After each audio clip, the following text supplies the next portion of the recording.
Lalaki patay sa karambola ng tatlong sasakyan sa Batac City, Ilocos Norte. Insidente sa pool sa video. Naka-alerto si Gab de Luna.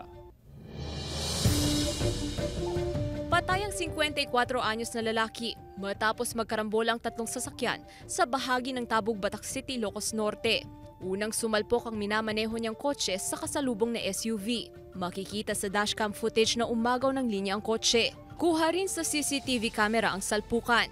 Nadamay naman ang isa pang kasunod na SUV. Sa lakas ng impact, nagkayupi-yupi ang mga sasakyang sangkot sa aksidente. Andun sila ngayon sa station.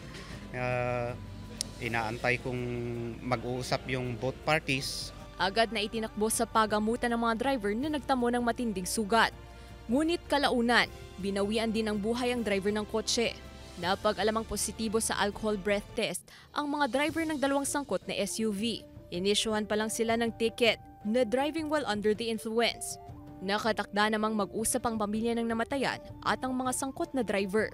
Ito ang Barangay Magnoang at saka Barangay Tabug is accident-prone area kasi yan. So, na-requestan naman natin previously, na-requestan natin dito sa DPWH na magdagdag ng additional signage.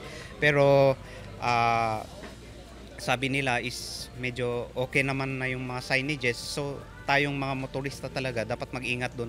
Kasama si Reynold Velasco, Gab de Luna, 1 North Central Luzon.